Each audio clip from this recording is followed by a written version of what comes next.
আসসালামু আলাইকুম এসএসসি পরীক্ষার্থী যারা আছো তোমাদের জন্য আজকে এসএসসি হায়ার ম্যাথের কিছু এমসিকিউ শর্টকাট ট্রিক্স নিয়ে কথা বলবো। সো আজকে বেসিক্যালি আমরা ইনভার্স ফাংশন যে টপিকটা আছে ইনভার্স ফাংশনের উপর বেশ কিছু এমসিকিউ আমাদের আসে যেগুলো শর্টকাটে করা যায়, ওই জিনিসগুলো আজকে আমরা দেখব। সো প্রথমে আসো ট্রিক নাম্বার 1-এ। যদি তোমাকে কখনো এই ধরনের ফাংশন দেয় f of x equals to x plus b, x plus b এই টাইপের কোনো ফাংশন দিল, তোমাকে বের করতে বলছে এফ অফ ইনভার্স এক্স এটা সমান কত, F of inverse x equals two what, এটা তোমাকে বের করতে বললো। তাহলে দেখো এখান থেকে আমরা শর্টকাটে কীভাবে বের করবো। সো এই জায়গা থেকে যদি আমরা এফ অফ ইনভার্স এক্স বের করি, এফ অফ ইনভার্স এক্স সমান হবে, প্রথমে দেখবে এখানে চলককে আছে এক্স আছে, তাহলে এক্স নিবা, এরপর প্লাস প্লাস থাকলে মাইনাস, প্লাস থাকলে মাইনাস, ইনভার্সের ক্ষেত্রে সবসময় মনে রাখবা প্লাস থাকলে মাইনাস আর মাইনাস থাকলে প্লাস, মাইনাস থাকলে প্লাস, প্লাস থাকলে মাইনাস, মাইনাস থাকলে প্লাস, তাহলে এক্স প্লাস বি আছে, তাহলে minus B divided by A, divided by A, তাহলে X minus B divided by A. তাহলে দেখো এক্স নিলাম, তারপর হচ্ছে প্লাস বি ছিল, মাইনাস বি নিলাম, এক্সের সাথে কত আছে এ আছে, ডিভাইডেড করে দিলাম।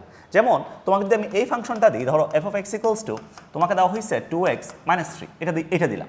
এখন বললাম এখান থেকে এফ অফ ইনভার্স এক্স সমান কত, তুমি কি বলবা, এখান থেকে বলবা এক্স, এক্স নিলা, মাইনাস 3 আছে, তাহলে প্লাস 3 হবে, ডিভাইডেড বাই এক্সের সাথে কত আছে 2, ডিভাইডেড বাই 2, শেষ।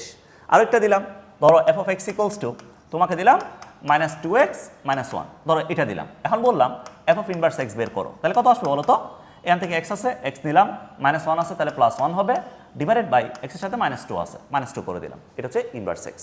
সো যদি কখনো এই টাইপের কোনো যদি ফাংশন থাকে F X equals to x plus B, so আশা করি ইনভার্সটা তোমরা বের করতে পারবা। ওকে, এরপর আসো ট্রিক নাম্বার 2-তে। সো ট্রিক নাম্বার 2-তে বলতেছে কি, দেখো ট্রিক নাম্বার 2-তে বলতেছে কি, যদি কখনো রুটযুক্ত কোনো ফাংশন থাকে, যেমন F of x equals to ধরো তোমাকে দেওয়া আছে root over x plus B, root over x plus B, ইনভার্সটা তোমাকে বের করতে বলছে, এফ অফ ইনভার্স এক্স সমান কত, এটা তোমাকে বের করতে বলছে। সো আমি যদি এখান থেকে এফ অফ ইনভার্স এক্স বের করি, দেখো এফ অফ ইনভার্স এক্স যদি বের করি তাহলে কত আসবে, root over x plus B আছে, তাই না? চলকটা কত আছে বলো তো, চলকটা কত আছে এক্স আছে, চলকটা কত আছে এক্স আছে, তাহলে আমি প্রথমে নিব এক্স স্কোয়ার, যেহেতু রুট আছে, রুট মানে হচ্ছে হাফ, বাট আমরা নিব কত এক্স স্কোয়ার, আমরা নিব কত এক্স স্কোয়ার নিলাম। এরপর প্লাস বি আছে, রুটের ভিতর কত আছে প্লাস বি আছে, সো প্লাস থাকলে মাইনাস, প্লাস থাকলে মাইনাস, প্লাস থাকলে মাইনাস, ডিভাইডেড বাই এক্সের সাথে আছে কত এ, তাহলে x square minus B divided by a, that's it, এটা আমাদের অ্যান্সার। যদি কখনো তোমাকে এটা দেয়, ধরো f of x equals to তোমাকে আমি দিলাম রুট ওভার 2x প্লাস 3, ধরো এটা দিলাম। এখন বললাম এখান থেকে ইনভার্সটা বের করো, এফ অফ ইনভার্স এক্স সমান কত আসবে এটা তুমি বের করো, তাহলে তুমি কত লিখবা, এখান থেকে আসবে প্রথমে এক্স স্কোয়ার নিবা, x square minus 3 divided by 2, x square minus 3 divided by 2, that's it, এটা আমাদের অ্যান্সার। কথা বোঝা গেছে ভাই, কথা ক্লিয়ার? ওকে, এখানে আরেকটা জিনিস দেখাই, যদি কখনো তোমার কাছে যদি রুট ফাংশন থাকে, ধরো এখানে আবার অনেকে এটা কনফিউজ হয়ে যাবা, ভাই এটা একটু বলেন, ধরো f of x equals to তোমাকে যদি এইটা দিই রুট ওভার 2x মাইনাস 1 দিই, আমি তোমাকে বলছিলাম মাইনাস থাকলে প্লাস, প্লাস থাকলে মাইনাস, তো যদি এখান থেকে তোমাকে এফ অফ ইনভার্স এক্স বের করতে বলি তাহলে কত আসবে বলো, এফ অফ ইনভার্স এক্স বের করলে এটা কত আসবে, প্রথমে রুট যেহেতু আছে এক্স স্কোয়ার নিবা, মাইনাস 1 আছে, সো মাইনাস 1 এর জায়গায় প্লাস 1 ডিভাইডেড বাই এক্সের সাথে আছে কত 2 ডিভাইডেড বাই 2, দ্যাটস ইট, এটা আমাদের অ্যান্সার। কথা বোঝা গেছে? ওকে, এরপর আসো যদি কখনো এখানে একটা স্পেশাল কেস আছে, দেখো কখনো যদি তোমাকে আমি এই টাইপের কোনো জিনিসপত্র দিই, ধরো f of x equals two এটা বোঝা গেছে না, এটা একটু মুছে দিই আমি, ঠিক আছে? F of x equals to ধরো তোমাকে আমি দিলাম f of x equals to তোমাকে দিলাম, f of x equals to তোমাকে দেওয়া হয়েছে f of x equals to তোমাকে দিলাম root over x minus 1 plus 2, রুটের বাইরে একটা প্লাস 2 দিলাম, রুটের বাইরে একটা প্লাস 2 দিলাম, তাহলে এখন ভাই অ্যান্সারটা কী হবে, দেখো আগে আমরা এক্স স্কোয়ার ইউজ করতাম না, এক্স নিতাম না, যদি রুটের ভিতরে প্লাস মাইনাস দিয়ে যদি কেউ থাকে, প্লাস থাকলে মাইনাস, মাইনাস থাকলে প্লাস, এটা নর্মাল। তাহলে আমি যদি এখান থেকে এফ অফ ইনভার্স এক্স বের করি, তাহলে কত আসবে দেখো, এক্স আছে, সো এক্স নিলাম, ভালো কথা। যদি রুটের ভিতরে প্লাস মাইনাস দিয়ে কেউ থাকে, তাহলে আগে যেটা এক্স নিতাম ওই জায়গায় যদি প্লাস থাকে তাহলে মাইনাস দিব, মাইনাস থাকলে প্লাস, তাহলে এক্স মাইনাস 2 নিব, কত নিব, এখানে প্লাস 2 আছে, এক্স মাইনাস 2 নিব, তারপরে হোল স্কোয়ার, তারপর রুটের ভিতরে প্লাস আছে নাকি মাইনাস আছে, মাইনাস, তো মাইনাস থাকলে প্লাস, মাইনাস থাকলে প্লাস, ডিভাইডেড বাই এক্স এর সব 1, তাহলে কত আসছে x minus 2 whole square plus 1, that's it, এটা আমাদের ইনভার্স ফাংশন। কথা বোঝা গেছে কথা? সো এটা হচ্ছে একটা স্পেশাল কেস, এটা একটু দেখিও ভালো মতো। ওকে, তো এরপর আসো আমি আরেকটা ট্রিক বলি, সেটা হচ্ছে যদি কখনো এটা ডিরেক্ট এমসিকিউতে আসে, ডিরেক্ট মনে রাখবা, যদি কখনো ln x থাকে, যদি কখনো ln x থাকে, দেখো লগারিদম দুই ধরনের থাকে, একটা হচ্ছে log a বেস, এ মানে হচ্ছে যে কোনো একটা কনস্ট্যান্ট থাকতে পারে, আর হচ্ছে log e base, log e base. এই log e বেস এটাকে আমরা বলি ln, এটাকে আমরা কি বলি ln বলি, এটাকে আমরা ln বলি। তাহলে যদি f of x equals to ln x দেওয়া থাকে তোমাকে কখনো, যদি f of inverse x বের করতে বলে, তাহলে এখান থেকে আমরা লিখতে পারবো f of inverse x সমান এটার বেস কত e, তাই না? f inverse x সমান হচ্ছে e to the power x, e to the power কত x। যদি কখনো আমি তোমাকে এটা দিই, ধরো f of x equals to যদি log a base x দিই, log a base x দিই, তাহলে এটার ইনভার্স কত, এটার ইনভার্স কত, f of inverse x সমান বেস কত আছে, এই আছে, তাহলে a to the power x, a to the power base যেটা থাকবে তার মাথায় x, তার মাথায় কত, তার মাথায় x। কথা বোঝা গেছে ভাই? কথা ক্লিয়ার? বুঝছো আমার কথা?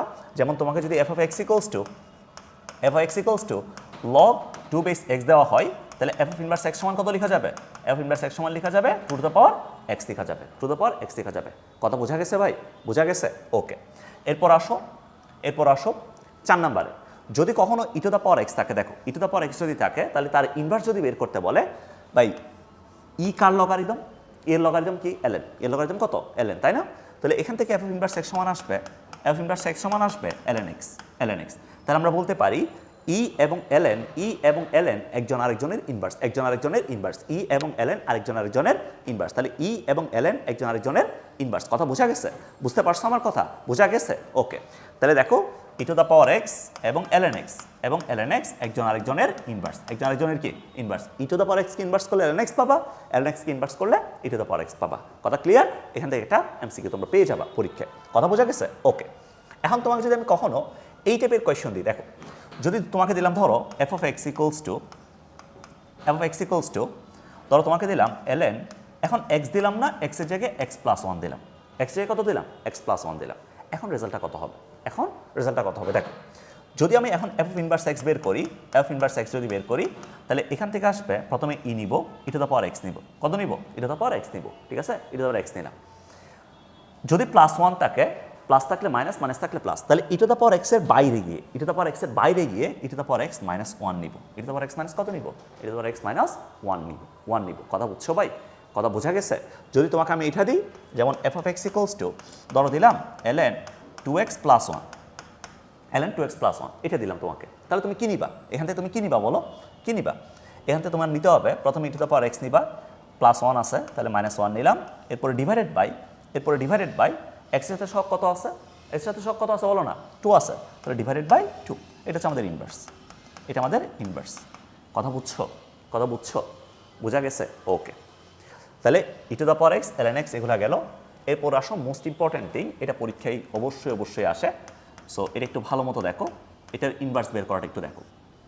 যদি কখনো একটা ভগ্নাংশ ফাংশন থাকে, যেমন f of x equals to 2x plus 3 divided by x minus 1, এটা যদি হয়, তাহলে f of inverse x সমান কত, এটা তোমাকে বের করতে বলছে। তাহলে আমরা এই জায়গায় জাস্ট দেখব, কি জানো, জাস্ট দেখব উপরে x এর সহগটা কত আছে, নিচে x এর সহগটা, নিচে কনস্ট্যান্ট পদটা কত আছে, নিচে -1 আছে, উপরে +2 আছে, এই দুইটা জিনিসকে জাস্ট আমি ইন্টারচেঞ্জ করব চিহ্ন সহ, চিহ্নকে উল্টাই, যেমন এখানে +2 আছে, সো এটা যখন এই পাশে আসবে এটা -2 হিসেবে আসবে, এখানে -1 আছে, সো এটা যখন যাবে উপরে যাবে এটা +1 হিসেবে যাবে, তার মানে চিহ্নকে উল্টাই জাস্ট আমি ইন্টারচেঞ্জ করে দিব। তাহলে এখান থেকে যদি আমরা f of inverse x লিখি, তাহলে f of inverse x সমান আসবে কত, উপরে জাস্ট +1 হিসেবে যাবে, তাহলে x plus 3 ডিভাইডেড বাই নিচে -2 হিসেবে আসবে, x minus 2, দ্যাটস ইট, এটা আমাদের অ্যান্সার। কথা বুঝছো? যেমন তোমাকে যদি এটা দেওয়া হয়, ধরো f of x equals to তোমাকে দিলাম -x minus 2 divided by x plus 1, ধরো তোমাকে এটা দেওয়া হয়েছে। তো এখান থেকে যদি আমরা f of inverse x বের করি, এই জায়গায় যদি f of inverse x বের করি, তাহলে কি আসবে বলো,